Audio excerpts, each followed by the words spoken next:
Now looking outside, look at those blue skies. It's also warm weather as things are heating up out there, Miss Hannah. It is really beginning to warm up out there, Latrice. Now, you know, fall is just 4 days away and it really doesn't feel like it. It's almost starting to feel, maybe this is a little too intense, but it's almost feeling kind of like the dog days of summer. At least that's what it's likely going to feel like heading into the next couple of days. High temperatures this afternoon in and of themselves are likely going to stay up there in the upper 80s. We'll see how close to 90 we get, because yesterday I believe we were forecasting the high to get to around 87, and I think it got to around 89. So we will see how high these temperatures get, and going to be seeing some very light wind gusts, so might not see as much relief from the breezes, and the humidity is increasing. Now heading into today, again, you're going to see over the next couple of hours these temperatures steadily beginning to increase. Should see the 80s by around 1 or 2 o'clock this afternoon. Today, similar to yesterday, you could see a few little scattered spotty showers. Not expecting a lot, similar to yesterday evening. We just saw a few of those showers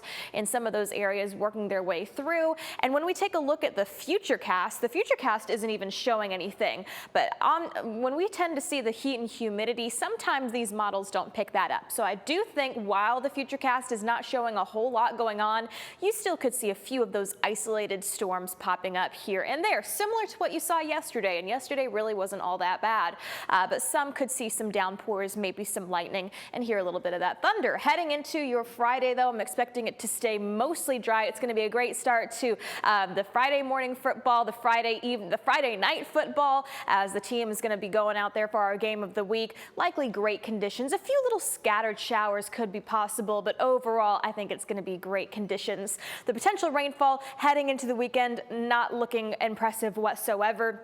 When you start to add, you know, maybe Sunday and Monday, you see a little bit more starting to dip in there, but still basically negligible rainfall amounts. It's when we head into the beginning of next week, Monday, Tuesday, Wednesday, that we start to see the chance for some wetter conditions work their way through into our forecast. And it is much needed. I have an updated drought monitor that I want to show you guys.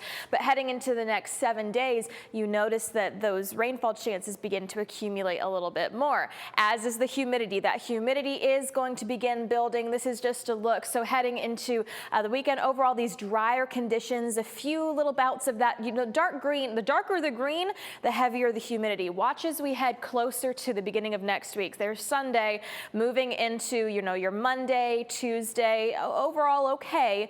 But then here comes the middle of next week. That's when that humidity starts to work back into our area, and it's going to feel a little more muggy and humid by the middle of next week. Oh yeah, really going to be feeling some of that humidity as that continues to roll on in there. And then you see that continuing heading into the rest of the week. We're still tracking the tropics. We have Tropical Storm Gabrielle in the Atlantic. It is looking pretty rough out there. That storm is just hanging on by a thread. There's a lot of sheer, drier air components that are keeping it from continuing to grow, but we're still watching it. And I'll have more during the next full weather forecast, so be sure to stay tuned.